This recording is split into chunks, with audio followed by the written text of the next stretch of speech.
در حیات ما فراموش نشونده. در این لحظه ها برادر عزیز به خدا من خودم به نهایت خوش و خرسندم که شاید اگر در همون وطن من که میشیدم شاید این خیلی محفل گرم خوب و زیبا را ممکن بود که در نمیافتم. گمانم همین است اگر چند انشاءالله برادرها بسیار تکلیف میکنند معرکه ها میکنند مقصد ولی این خیلی زیباش شاید من در نمیافتم و باز دیگرش این که اینجا در باز گویم نظر به آنها احتیاج کرد که اینجا در برای شما باز از وطنها دور ایخانها دور با برای یک دلتیی شما بگیم یا برای یک سلامی که با شما میکنیم با خیلی در شما یک محبت و اخلاص به سوی خدا و رسول بیشتر می شود. انشاءالله گمان من همینه که اینجا این شبی هست که خدا خواهد در حیات ما و شما برای ما و شما فراموش نشونده باقی میماند. من میخواستم برادر عزیز یک حدیث از پیغمبر خدا به خاطر خدا بیان کنم و از پروردگار درخواست او را کنیم که الله ما را پایبند این حدیث بگرداند. برادر عزیز خیلی اکنون با دقت باشید. خب در حالتهای صحبت همون همون تلفن هاتون آوازوش را بگیرید. من تا لحظه زیاد وقت کنه نمیگیرم. خب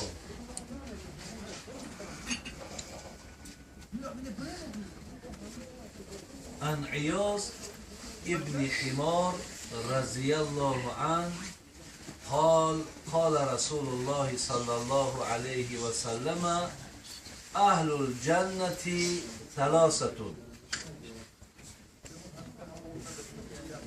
برادرای عزیز حبیب خدا فرمود سه گروه به شک اهل جنت هست. در جنتی بودن همین سه گروه برادرای عزیز میگه یگان شک وجود نداره یقینا اهل جنت هست.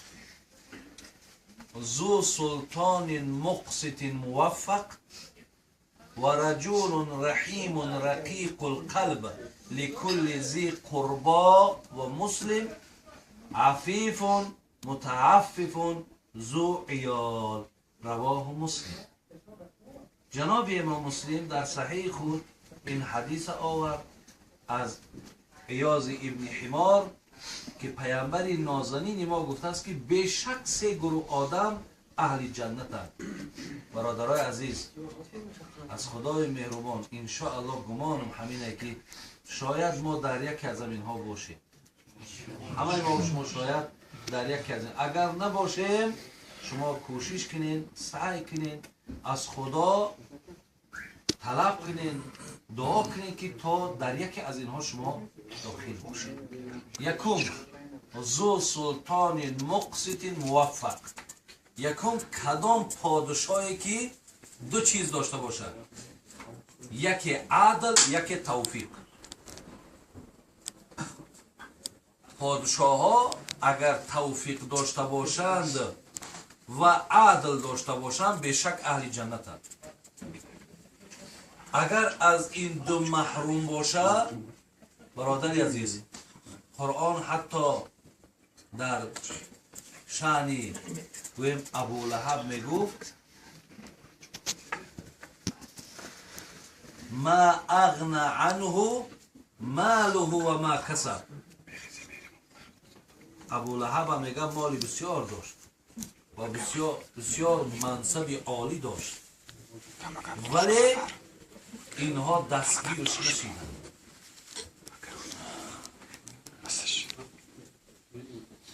یکم حبیب خدا اینه بود.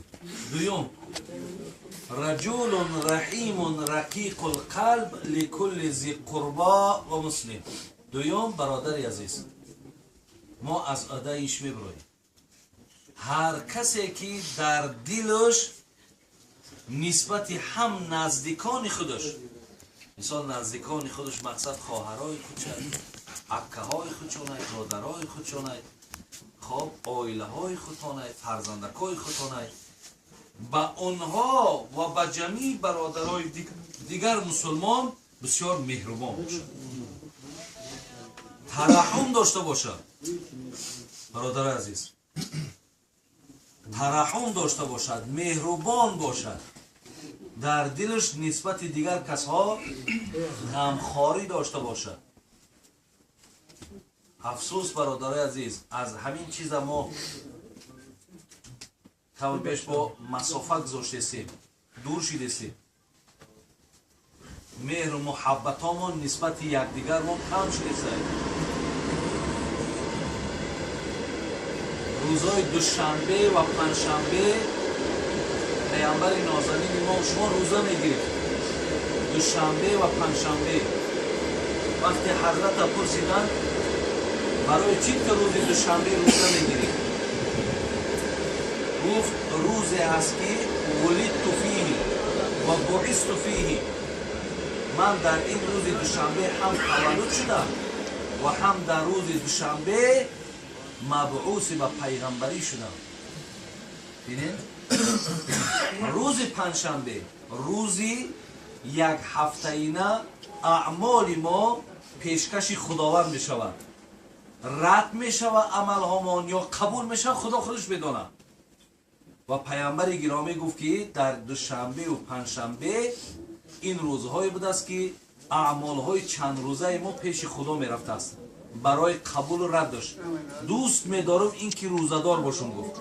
پس ببینید خداوند میگه وقتی اعمال ما را می دیده است، اعمال آدمانی که در دنیا با برادرای مسلمانشون قهری بوده است، آنها را میگه پس میگرداند تا زمانی که اینها آشتی نکنند اعمالشون پیش ما نیاره. ببینید اعمال انسان هایی که در دنیا با یکدیگر ملالند، خواه نزدیکاتون نیست، برادرای مسلمان تانای، وقتی شما با یکدیگر ملال باشید خداوند میگوید است تا زمانی که اینها آشتی نمیکنند، یکدیگر را نمیفهمند، با یکدیگر همون مراسای پیشینشون را برقرار نمیکنند، کردارهاشون را نزد پروردگار بردن نمیشوند. حتی من در حدیث ابو داود خواندم به خدا قسم که پیامبر گفته است من هاجر اخاه فوق ثلاث، ببینید کسی که اگر با یک برادر مسلمانش از 3 روز زیاد کینش، عداوتش، قهرگیش باقی مانه، فمات، یکی خدا جانش در همین حالت بگیره دخل النار، او اهل جهنم میگه پیغمبر. برای چی؟ برای آنکه او با برادر مسلمان خودش ملال بوده است، با برادر مسلمان خودش دشمن بوده است. برادرای عزیز، ولی من به نام خدا خودم گاه وقت همین برادری عزیز خواب که بچه مایلش خیلی منشونی چی گفیدیم گفتم فروشم کیه امو؟ بچه التماس یک لحظه سفیان ثوری را گپ میزنن، همین هم صاحب مذهب بود، در زمانهای حضرت امام ابو حنیفه حیات بود. میگن وقتی طبیب آوردن با پیشش برای معاینه کردنش بیمار شد. میگه وقتی که طبیب آمد دید پیشابش خون بود. میگه بعد میگه وقتی میگه پرسیدنش میگه همین دردی که در سفیان ثوری بود، میگه والله طبیب میگه به مردم گفت که همین از غم برادرای مسلمان میشه. یعنی هر یک غمی را میدید، هر یک دقتی را در مردم میدید، او بسیار بسیار مقصد در خودش همون سوختگی و در خودش همون مشکلات احساس میکرد. اونها در حیات همین خیل بودن. یا شما بینید که وقتی امیر حمزه را به شهادت رسانیدن، ما میدونید که امیر حمزه را وقتی به شهادت رسانیدن او را بدبینهاش شکمش چاک کردن، جگرش بیرون کردن، بینیش بریده بودن، گوشهاش بریده بودن، چشمهاش کوفته بودن. بعدا وقتی با پیامبر آمدن گپ زدن، پیامبر بسیار ناراحت شد، جسد وقتی دید نگاه کرد که صفیه خواهر امیر حمزه برای مقصد امیر حمزه میآید. بعدا پیامبر امر کرد که پیش راهش بگیرید تا برادرش در این خیل حالت دیدند شاید خیلی مقصد یگان دهشت فراش بگیرد. وقتی پیش راهش گرفتن گفتن همین خیلی حالت های، گفت من از همش آگاهی دارم و میخوام برادر من زیارت کنم. وقتی میگه صفیه به پیش برادرش آمد، امیر حمزه را میگه در همین خیلی حالتی خیلی سخت دید، پیامبرم همونجا بود میگه. بعدا میگه دو کفن با خود آورده بود. اکو جسدی میگه امیر حمزه بسیار جسدی گویم جوسه کلانی داشت. وقتی میگه کفن پرت افتن و محکمش کردن، پهلوش را نگاه کردن که حضرت سهیل انصاری هم شهید شدگیه. پیامبر گرامی گفت که هیچ وقت گفت مقصد این نیک نمی آید که برادر ما امیر حمزه دو کفن داشته باشه و سهیل برادر ما که کسی ندارد مقصد یک کفن هم نداشته باشه. در او گرفت میگه یک کفن از امیر حمزه را قسمی پایانی امیر حمزه را میگه کفن کردن، بالاش میگه با طریق همون علف ها قطعی محکم کردن، ولی یک کفن او را میگه گرفت در سهیل انصاری گذاشت. برادری را ببینیم، برادر حرمت را ببینیم. پیامبر گرامی میتونست که او حق همون امیر حمزه بود و او در مرتبه و مقام از اونها بالاتر بود، ولی هیچ وقت نگذاشت که اینش با دو کفن اینش بی کفن رود. این خیلی محبت ها بود. یا ابو مسلم خولانی را حکایه میکنن، میگه وقتی که می توده مردم هم میدید میگه به همون طرف نمیگذشت. میگفتن چرا نمیگذری؟ میگه راستی بار یک آدمی هستم که در چشم مردم نمیتابم، یکی مبادای گذرم سلام بتم سلام علیک نگردانن سبب گناهگاری همونها میشم، بگذار در همین جا میستم و به هم طرف نمیگذرم که تا که سببی گناهگار شیدن اونها من نشوم. هر کسی برادر عزیز نسبت یک برادر مسلمان خود رحم داره، پشتیبانی داره، دستگیری میکنه، خوش به حالش که پیامبر گرامی میگه بیشک اهل جنت است. خدا رحمت کرد ابو سعید ابوالخیر میگفت شاهی طلبی برو گدای همه باش.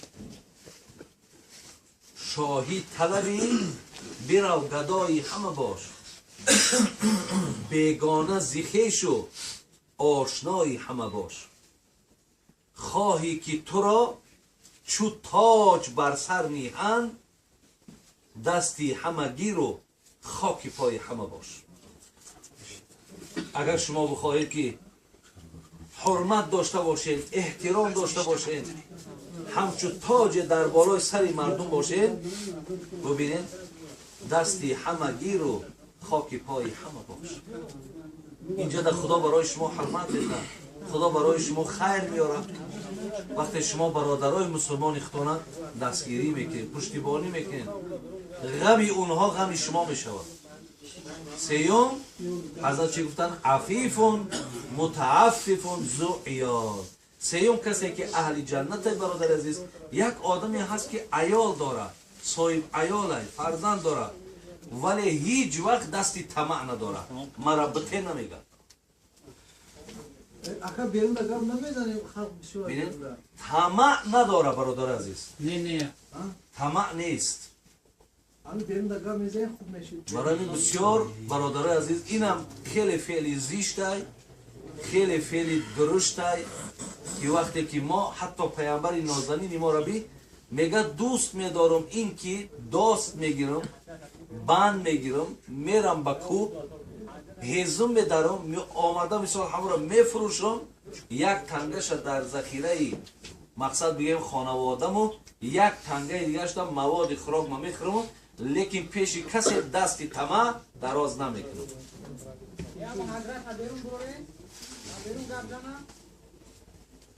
در صحیح بخاری میگذارد که کان زکریا علیه السلام نجارا. حضرت زکریا علیه السلام استاد بود.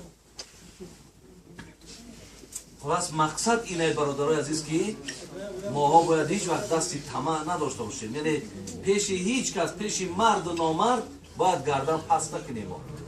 خدا ما را مثال بگیم اینوالید ما نکرده که خب به خاطر نارسایی اعضامان ما از کسی دست دراز کنیم. وقتی خداوند ما را جوانمرد کرده، وقتی خدا به ما و شما تن صحت داده، از منت دیگران را کشیدن و خب خطا بیننگ بیناموس کردن در همون سر پس کرده و مینت تو مثال زحمت بکش نیم تیکنون بیاود لیکن اون را مردانه بخورد. این بود برادر عزیز حدیثی که سه طایفه را حبیب خدا بیشک اهل جنت میگه. خدای مهربان کنی همه ما و شما را صحت رو بید، عاقبت‌های ما و شما را بخیر و الله مهربان بازم این شب مبارک برای شما خیر و نیکی بیاره و الله مهربان خواهان او هستیم که از طفیل این ماه مبارک از طفیل این شب قدرش خداوند در کارهای شما برای کشایش ده و رزقهای شما را فراخ و زیاد گردانه و با صحت و سلامت به دستای پر به وطنتون و به نزد زن و فرزندتون و به نزد خانواده هاتون الله شما دی عجبو شما دی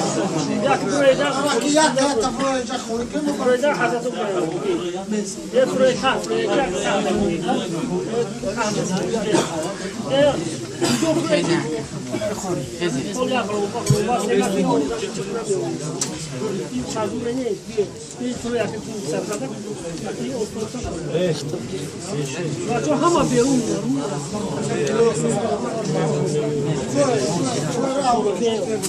یه همه میرزو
Agar стараться кнут успевать.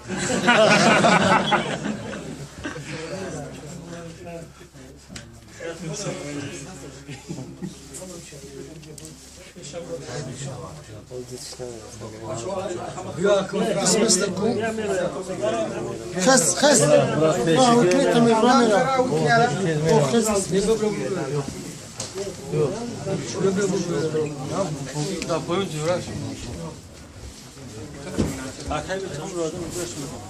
ها؟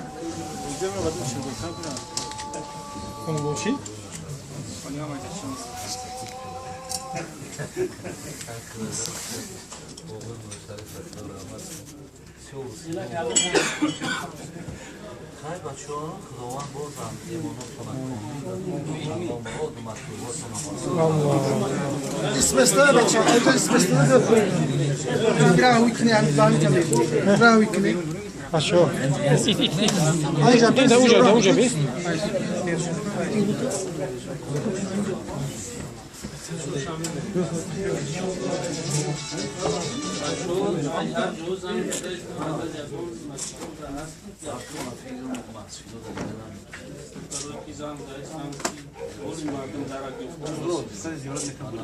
O da põe froz diyor. Hoje ocasião de que foi fez diyor. Da põe bre froz راهوی کنی بیا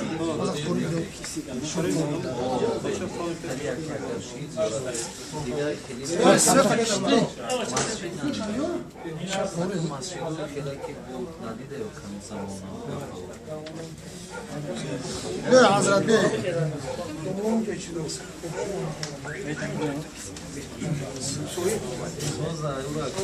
Osman'a şey çuvalıtayı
السلام علیکم و رحمت الله و برکاته.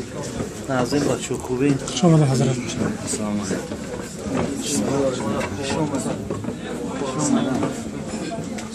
خارق شما